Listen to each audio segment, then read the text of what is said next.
بسم اللہ الرحمن الرحیم، السلام علیکم ورحمۃ اللہ۔ پاکستان کے اندر جب بھی اکنامک کرائسس آتا ہے، یعنی کہ معاشی طور پر پاکستان کے اندر بحران آتا ہے اور پاکستان بحرانی کیفیت کے اندر جاتا ہے، تو ہمیشہ پاکستان سے رخ کیا جاتا ہے سعودی عرب کی طرف، اور سعودی عرب سے امداد اور مدد کی اپیل کی جاتی ہے، ان سے امداد کی ڈیمانڈ کی جاتی ہے، امداد کی اپیل کی جاتی ہے۔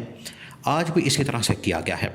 آج بھی شہباز شریف کو بھیجا گیا ہے محمد بن سلمان کے پاس، لیکن محمد بن سلمان نے ایک طرف شہباز شریف کو جھٹکا دیا ہے، دوسری طرف انہوں نے عمران خان کے متعلق بڑا اہم ترین اعلان کر کے رمضان کے اندر پہلا تحفہ دے دیا ہے۔ ایک اور اہم ترین ڈیولپمنٹ یہ ہوئی ہے کہ عرب خطے کے اندر یمن کے اندر جنگ دوبارہ سے شروع ہو چکی ہے۔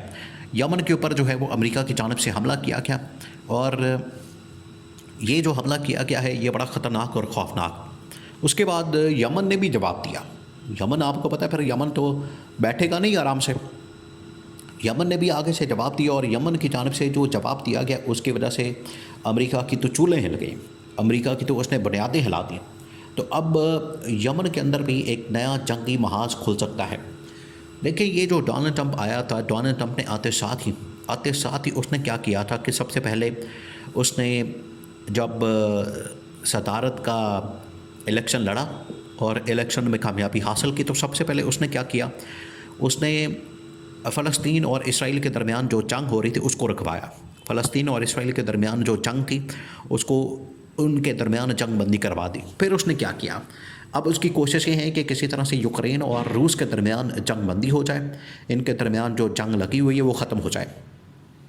تو ایک طرف ڈونلڈ ٹرمپ، امریکہ بذات خود ڈونلڈ ٹرمپ کی صدارت میں روس اور یوکرین کے درمیان جنگ بندی چاہتا ہے، اور فلسطین اور اسرائیل کے درمیان جنگ بندی اس نے کروا دی۔ اب اگر وہ خود ایک جنگ کھولتا ہے تو یہ اس کے لیے اپنے لیے نقصان دہ ثابت ہو سکتی ہے۔ اور ڈونلڈ ٹرمپ کاروباری آدمی ہے، ڈونلڈ ٹرمپ بزنس مین آدمی ہے، وہ کبھی بھی جنگوں کے اوپر یقین نہیں رکھتا۔ امن و امان کے اوپر، کاروبار کے اوپر، لین دین کے اوپر، بات چیت کے اوپر، نیگوشیٹ کے اوپر، مذاکرات کے اوپر یقین رکھنے والا آدمی ہے۔ لیکن اس کے باوجود اس کی جانب سے یمن کے اوپر حملہ کروایا گیا، اور اس کے جواب میں یمن نے حملہ کر دیا۔ عمران خان کے دور میں بھی اسی قسم کی صورتحال جو ہے یمن کے اندر پیدا ہوئی تھی، عمران خان کے دور میں، اور اس وقت کہا گیا تھا پاکستان کو کہ پاکستان اپنی فوج جو ہے یمن کے اندر بھیجے، پاکستان اپنی آرمی جو ہے وہ یمن کے اندر بھیجے، لیکن وہاں پر عمران خان نے انکار کر دیا۔ عمران خان نے کہا تھا کہ ہم وہاں پر اپنی فوج کو نہیں بھیجیں گے، اپنی آرمی کو نہیں بھیجیں گے، ہاں اگر کوئی ثالثی کروانی ہے۔ اور ان دنوں میں مسئلہ بنا تھا سعودی عرب اور ایران کے درمیان۔ اب اگر سعودی عرب اور ایران کے درمیان یہ جنگ شروع ہوتی ہے اور پاکستان اس میں چلا جاتا ہے، پاکستان اس میں داخل ہو جاتا ہے، تو اس کا مطلب ہے کہ پاکستان کے اوپر اس کا جو فال آؤٹ ہے، اس کا جو امپیکٹ ہے، فرقہ واریت کے لحاظ سے یا باقی لحاظ سے بڑا خطرناک اور خوفناک ہو سکتا ہے۔ تو عمران خان نے پہلے سے ہی دیکھ لیا تھا، عمران خان کو اندازہ ہو گیا تھا، اس لیے عمران خان اس طرف نہیں گیا۔ تو آج بھی یہ اسٹیبلشمنٹ کو، ملٹری کمان کو اور سول لیڈرشپ کو اس حوالے سے سوچنا ہوگا کہ اس جنگ کے اندر ہم نے نہیں پڑھنا۔ اب آ جائیں، یہ جو محمد بن سلمان کی جانب سے جواب دیا گیا، دو قسم کے۔ ایک تو یہ کہ پاکستان میں جب بھی اکنامک کرائسس یا کولیپس ہوتا ہے تو ہمیشہ پاکستان سعودی عرب کی طرف بھاگتا ہے یا عرب ممالک کی طرف جاتا ہے، اس میں you a E, Qatar, Kuwait, Bahrain, اور ٹاپ کے اوپر جو ہے وہ سعودی عرب شامل ہے، وہ ٹاپ کے اوپر آتا ہے۔ تو اب شہباز شریف کو دوبارہ سے بھیجا گیا ہے سعودی عرب میں کہ اب جائیں اور محمد بن سلمان کے ساتھ ملاقات کریں۔ اب محمد بن سلمان کے ساتھ جو شہباز شریف کی ملاقات ہوئی ہے اس کے اندر شہباز شریف کو تو انکار کر دیا گیا۔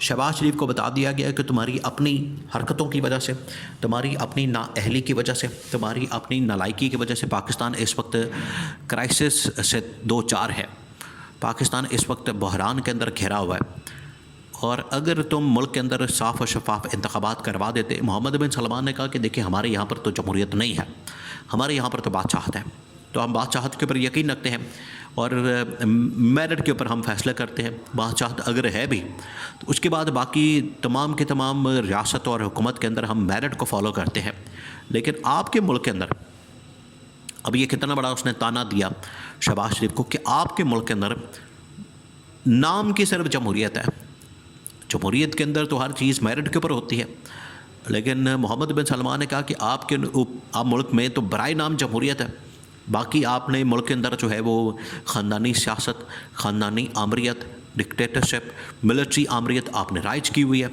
اور نیچے جو ہے آب کعبہ بگڑا ہوا ہے۔ عدلیہ کے اوپر حملہ آپ کی جانب سے کیا جاتا ہے، آئین کے اوپر حملہ آپ کی جانب سے کیا جاتا ہے، انسانی حقوق کی دھجیاں اڑائی جاتی ہیں، اپوزیشن کو، مخالفین کو آپ اڑاتے ہیں، ان کے اوپر پرچے مقدمات اور جیلوں میں ڈالتے ہیں۔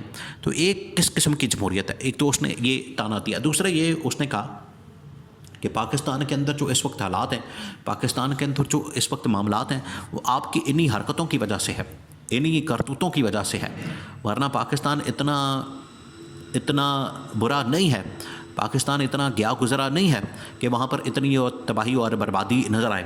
تو یہ محمد بن سلمان نے ایک تو ان کو واضح کیا، ان کو آگاہ کیا۔ دوسرا یہ کہ محمد بن سلمان نے کہا کہ میں انویسٹمنٹ اب نہیں کر سکتا، آپ کے ملک کے اندر انویسٹمنٹ نہیں ہو سکتی، سیکورٹی کی صورتحال، چائنا آپ کے ملک سے انویسٹمنٹ نکالنے کے لیے تیار ہے تو سعودی عرب کرے گا، آپ کے اپنے شہری جو ہے پاکستانی کبھی یو اے ای کے اندر، کبھی دبئی کے اندر، کبھی سعودی عرب کے اندر، کبھی انگلینڈ کے اندر اور امریکہ کے اندر انویسٹمنٹ جا کے کرتے ہیں، تو وہ ممالک پاکستان کے اندر آ کے انویسٹمنٹ کریں گے، ان کا دماغ خراب ہے۔ ایک تو یہ واضح ہو گیا۔ پھر انہوں نے عمران خان کے متعلق جو بات کی، عمران خان کی دیکھیں شہرت اس وقت پاکستان سمیت عالمی دنیا میں بھی نظر آتی ہے۔ پاکستان میں آپ کو پتہ ہے ابھی چند دن پہلے مولانا طارق جمیل نے عمران خان کی حمایت کی۔ مولانا طارق جمیل جیسا آدمی جو کہ اسلام کی بات کرتا ہے، ایمان کی بات کرتا ہے، اور اس نے عمران خان کی حمایت کر کے کروڑوں لوگوں کے دل جیت لیا، اور اس نے حق اور سچ کا ساتھ دیا۔ حق اور سچ ہمیشہ سامنے آ کے رہتا ہے، ہمیشہ سامنے آ کے رہتا ہے۔ یہ حق اور سچ کی جیت ہوئی۔ تو مولانا طارق جمیل کے بعد محمد بن سلمان کی جانب سے عمران خان کی رہائی اور عمران خان کی حمایت کا تحفہ، یہ رمضان کے اندر تحفہ ملا عمران خان کو۔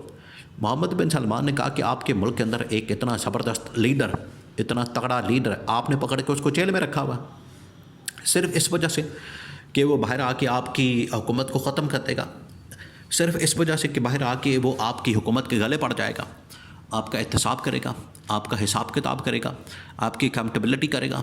تو کیا آپ عوام کے سامنے جواب دیں؟ نہیں۔ کیا آپ حکومت جو ہے وہ آئین اور قانون سے احتساب سے بالاتر ہے؟